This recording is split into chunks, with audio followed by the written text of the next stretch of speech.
You are now watching Kevin Wall. You feel me? What's up, y'all? It's Kevin Wall, and if you haven't already, like and subscribe to the channel to help it grow. You know what I'm saying? And in today's video, man, I'd like to speak on living with anxiety as a husband and a father. Now, for me, it's tough. It's tough for me, because what I'll speak on first is in my childhood, you know, I used to deal with panic attacks. I used to deal with anxiety a lot, a lot of nervousness, a lot of things, because I went through a period, you know, around the ages of from like 4 to 6, where I witnessed my mother get abused as a child. My little brother's dad, he used to beat my mom. He was on drugs and he used to beat my mom, and it was real traumatic for me. You know, I seen a lot of shit during those, you know, those periods, those stages in my young life, and it shaped me, where for a lot of years in my childhood, I would have panic attacks. I could just be sitting there chilling, and out of nowhere I get like real nervous. My palms would be sweating, you know, my heart would beat real fast, just constant nervousness and things of that nature. And a lot of people, you know, they used to think that I was just quiet because I was like just a quiet kid, but in all actuality, you know, just based off the abuse, you know, the things that I saw my mother go through, you know, it wasn't that I wanted to be quiet. I didn't want to be quiet. I wanted to express myself, but I found myself being quiet a lot because, you know, I used to have panic attacks. And now that I reflect on it as an adult, I was just going through a lot of emotional and traumatic things, you know, just based off of what I had seen. And you know, I'm not going to go into too much detail because, you know, it's just sum it up, it's crazy, you know what I mean? A lot of the things I saw. But well, for a small period of time, me and my mother, we was homeless, because my little brother dad, he had a fit for one of those days, and he threw us out. And I remember him throwing my mother down the steps. Like, he didn't just throw us out. It was like it was a traumatic experience. And I remember walking down the street with my mom. He threw my mom down the steps. He was beating my mom that day, and he had threw her down the steps. He threw all our stuff out on the curb. And you know, from that we ended up living in the shelter. And then from, you know, at that time, I must have was, you know, I was 4 or 5 years old at the time, but I must have been going through depression, or I must have been going through some shit because I wasn't eating. I had got real skinny. The one thing I can say that was a highlight though, when we had moved into the shelter, was we had got away from him. And you know, so he wasn't able to beat on my mom anymore at that time. So my spirits had begun to, you know, come back. I was getting in better spirits when we was living in the shelter. And then that's what led us to eventually move into the projects, and that's where I had spent you know, a majority of my childhood up until I was like 16. When we first moved there, he ended up coming and staying with us there. He ended up coming and try to act like he was getting his life together and switching up or whatever. And you know, unfortunately, like when we had ended up moving into projects, I think he had ended up losing a house. So the house we was living with him, the house that he had ended up throwing us out of, we was living with him. That's where all the abuse was happening. He kicked us out. We moved to the shelter, and then from the shelter, we ended up you know, living in public housing or whatever. And he ended up coming there because I think he lost the house. The house had been given to him by his grandmother. She had left him the house, And again, he was strung out on drugs or whatever, so he ended up losing the house, which then he ended up like trying to stay with us for a little while. And then unfortunately the abuse happened again. He started beating my mom again. And I say all of that to say again, like, just to emphasize that in my childhood, for a portion of it, I don't want to make it to paint it out as if my entire childhood was crazy, but like some of those real those tender ages around 4, 5, 6, 7, he was in our life, and he was abusing my mom, and that shit really affected me. And from that, I grew up with anxiety, and I would have like crazy panic attacks.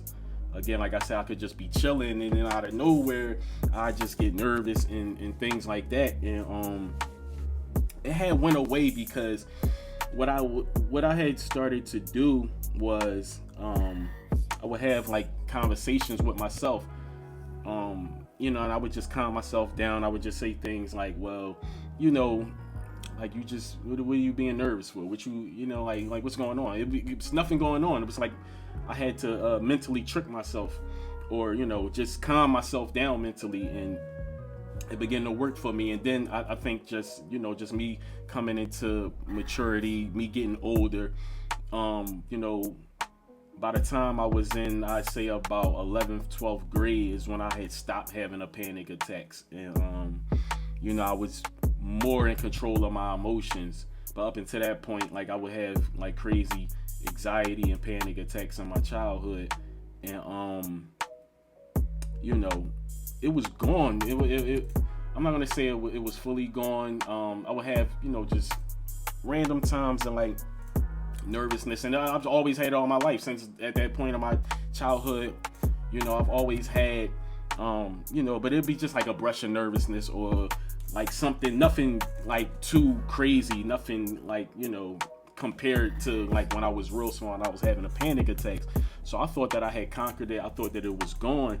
And what made me want to make this video today is because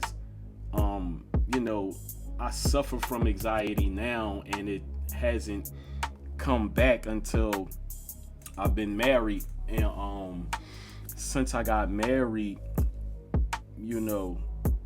when I got married, it's like I just come into a space where I feel as though I just had more added pressure. I already had a lot of pressure because I had lost my job through COVID. I had tried and failed the trucking business, where I lost a lot of money in that.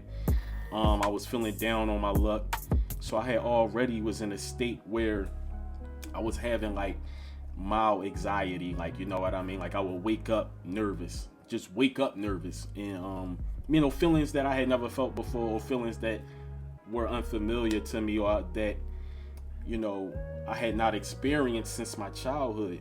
And everything was good. I don't want to make it seem like when I had got married it was something negative associated with it. It was great. What had happened was we had our honeymoon. We got married, went on our honeymoon for a week. When we had came back from the honeymoon, probably 3 days after that, I had got into a mild car accident with my family. So I was behind the wheel, I was driving, and basically what had happened, I'm driving, I'm in a lane, I'm trying to merge over, and when I try to merge over from behind a vehicle, I didn't see the opposite direction. I couldn't see, and I ended up snipping. It was a mild accident, to sum it up. The car accident wasn't even that crazy, but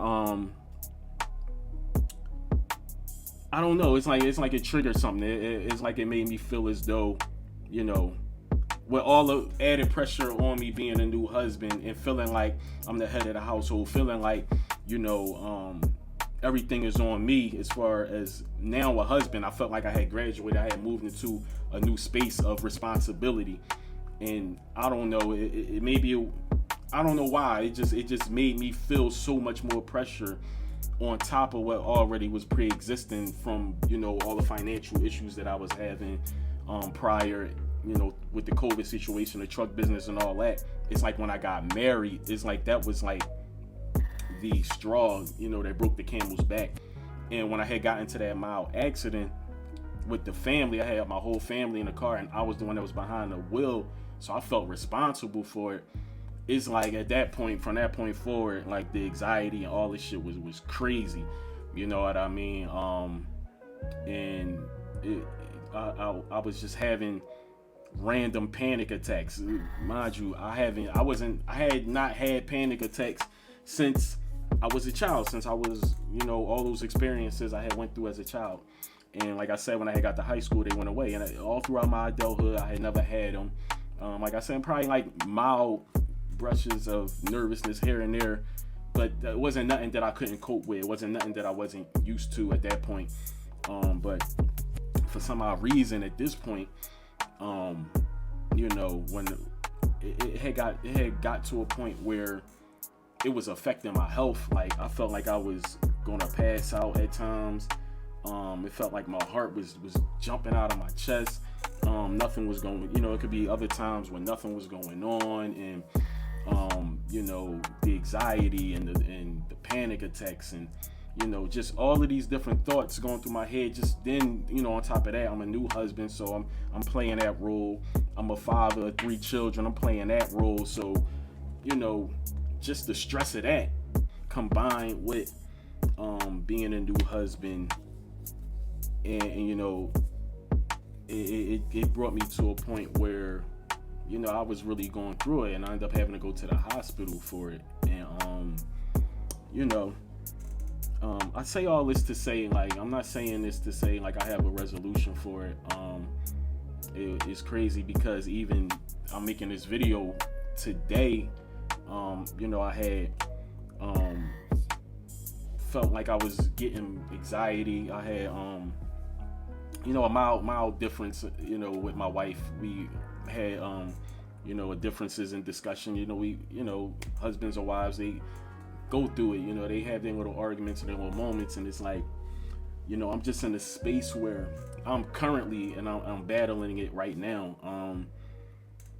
Being in the space as an entrepreneur, being in the space as a new husband of 3 children, finally getting back on my feet, remembering what it felt like when I wasn't on my feet, and while being in the space as an entrepreneur, not wanting to lose what what I'm reobtaining.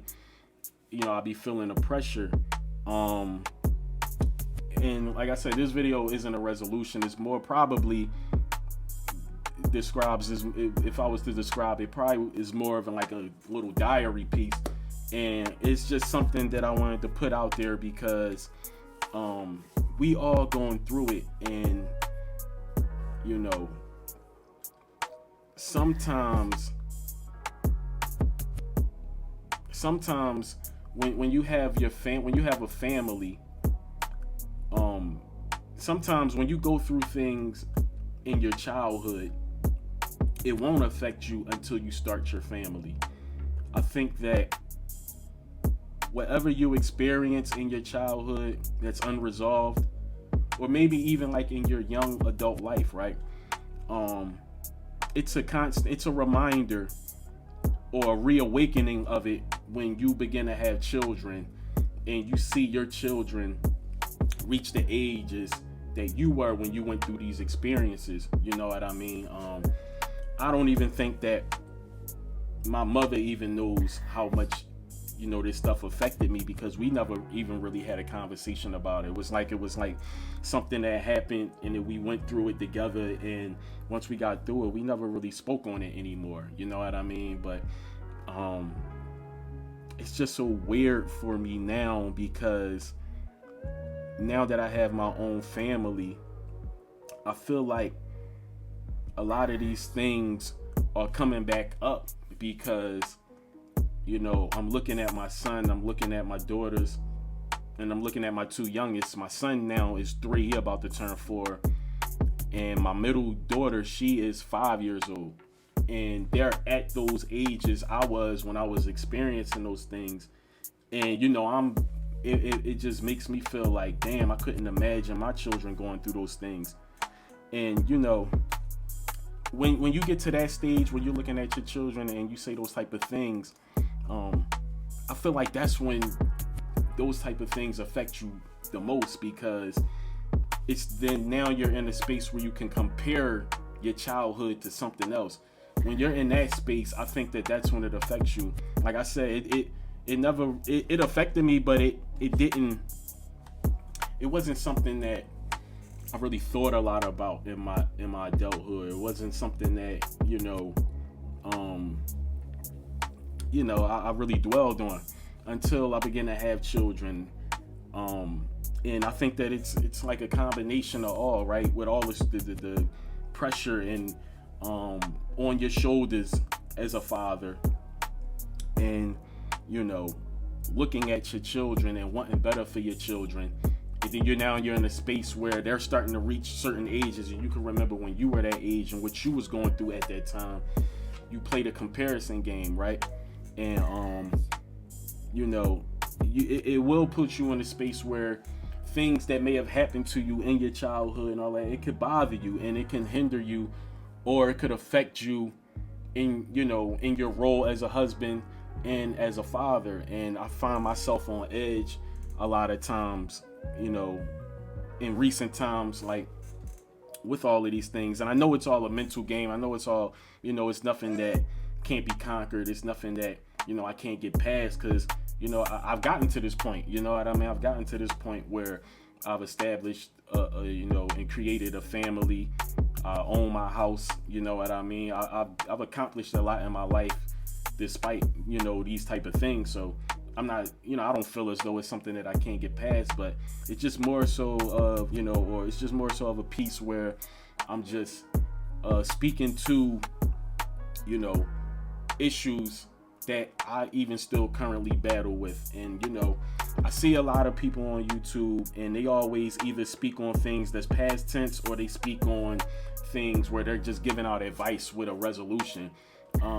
Like I say, I still battle with anxiety now, and a lot of people, like including my mom, she don't know how much that affected me. I didn't even know how much it affected me until I had my own family, and then having my family, and then adding on new responsibilities like becoming a husband and not wanting to fail my family, and my family being the most important thing to me.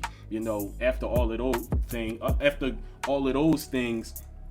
I was then able to look at myself and say, damn, why am I thinking about this? Or damn, like, why is these feelings? Why is these anxieties? Why is these panic attacks? Why are all of these things that I haven't felt, throughout my adulthood, that I felt when I was a child going through these traumatic experiences? Why are they coming back now in my adulthood? And I just wanted to speak on it because, like me, I'm quite sure it may be people out there who experience things in their childhood, men and women, and you don't know that it affects you. You don't know that it affected you until you begin to have kids, or maybe you lose your job, or maybe something that gives you stress in your adulthood that then takes you back to that place when you were a child. And it's more so just me just speaking from a space of saying that if you are one of those type of people, you're not alone, and the best thing you can do is identify it and not be afraid to talk about it. Like, this is a large step for me to even speak on it. Like, I've never really spoken about this, into detail with anybody. So me putting this on YouTube is probably the first time that I really go, I've ever gone this deep into it, you know what I mean? Where I'm really speaking to the direct issues that cause anxiety and that caused, a lot of these things. And we're in a day and age now where we're dealing with Black mental health now, right? Like, that wasn't a thing when I was growing up. You feel me? Like, that's new. You know what I mean? That's new, where we're talking about Black mental health. I think that it's important because a lot of trauma that we go through as Black people, coming out of these communities, coming out of poverty, coming out of these urban communities, coming from the ghetto, the hood, whatever you want to call it, we pass it off as just being black. You know what I mean? Like for me, growing up, it was hard for me to speak about what I saw and what I went through because I had friends that went through worse. Like my best friend, my best friend, when he was up like 6 years old, he witnessed his mother die. You know what I mean? Like he said he woke up one morning, he came downstairs and his mother was dead. You know what I mean? So, and that's just one story. So it's like, damn, it's like when I hear that, it's like, well, shit, how can I feel like I've been through trauma or whatever? Me seeing my mom get abused is nothing compared to my homie who witnessed his mom die in front of him. You know what I mean? So, I think it's important that we do speak to black mental health and we do speak to separating trauma and just calling it what it is, just trauma. It's not a part of being black. I think that we grow up in these areas and we subjected to, or we just see it. Like a lot of our friends or even our parents, as black people, a lot of our parents be on drugs, or we have friends and their parents is on drugs or abused, or all different types of things that go on in the black community where we just pass it off as, like, so what? Like, it's just a part of it. It's just a part of being black because we all going through these struggles and we all going through these trauma, this trauma together. Like, you know what I mean? If I could speak to that, I'm quite sure, I got other friends that witnessed that, you know what I mean? Like, and I've grown up, I've seen some of my friends' parents be strung out on drugs, and you know what that would do? That would just make me look at my situation and say, well, shit, my situation couldn't have been that bad because my homie right here, his mom is on drugs or something. I'm witnessing his mom on drugs, or I'm witnessing his, somebody else's mom do, it just all types of negative, all kinds of negative shit. You feel me? And we don't speak on it. We think like it's just cool, and or not even necessarily cool, but it's like we just shrug our shoulders, we say fuck it, because we all going through it, and we don't ever speak to black mental health. And I just wanted to say my piece and say that I'm one of the people who deal with, or who has dealt with it, just based off of things that I've witnessed in my childhood. And I think that us as black people, again, that it is important that we do specify black mental health, and we speak to it, because there's a lot of us just out here moving and shaking, and we just feeling like shit is normal, you know what I mean? And we don't know that it's abnormal until we have our own family, and then you have something to compare it to. You know what I mean? Like, I'm looking at my children again at these certain ages, and that's when it first happened. That's when I was able to then look at things that was in my childhood and say, damn, that's fucked up, because I'm looking at my daughter and she can comprehend, and I'm just looking at how smart she is and how much she can hold and retain information, and how delicate she is, and how how tapped in she is. Or just all my children, how tapped in they are with their emotions, and how intelligent they are. And I'm like, well, damn, when I was those ages, this is the type of shit that I was experiencing. I couldn't imagine my children going through these things, because kids retain everything, man. You may think that certain things that you do in front of your children, or certain things that your children are exposed to, you think that they don't carry it, when I'm living proof that even at 4 years old, 5 years old, it can really affect you for your life. You know what I mean? It really did affect me. So it's just more so about relatability. It's more so about this video is more so about relatability. It's more so about just letting you know that it's okay that if you are still dealing with shit that you were exposed to as a child, it's okay. It doesn't make you weak. And what you need to do is, sometimes you have to revisit that. Sometimes we're so many years removed from it that we forget that that's the reason why we're the way we are. And sometimes you have to revisit it. And once you're able to revisit it, you can understand some of the things that you're going through emotionally or mentally, and then you can seek the proper help. You know what I mean? And I encourage that. You know, like I say, like for a long time, like am I seeking help for it right now? No. But you know, I'm not opposed to it, and I think that it's something that I will seek in the future. And like I say, I'm not making this video as a person who's already, you know, done the work. You know what I mean? As far as in recovery, I'm not saying this as, you know, someone who is already recovered from it. I'm saying it in a state where I'm currently going through it, so it can be relatable. You know, a lot of these videos, they're relatable, but in a sense they're not, because a lot of people, they don't want to speak about shit until after the fact, after they've already conquered it, or after they've already, you know, addressed it. And you know, I just thought that it was important to put this piece out there for people who are currently going through it, from a person that's currently going through it. So yeah, like that's my piece. In the comment section, man, let me know if, you know, you as a husband or as a wife or as an adult, a parent, just anybody in their adulthood, are you still dealing with things that you saw in your childhood? How is it affecting your family? How is it affecting you in your role in a household? And what steps are you taking to correct that? If you can, you know what I mean? Just let me know what you think, what's going on with you emotionally and mentally. You know what I mean? And that's my piece, that's my bill. Kevin Wall, I'ma holla at y'all.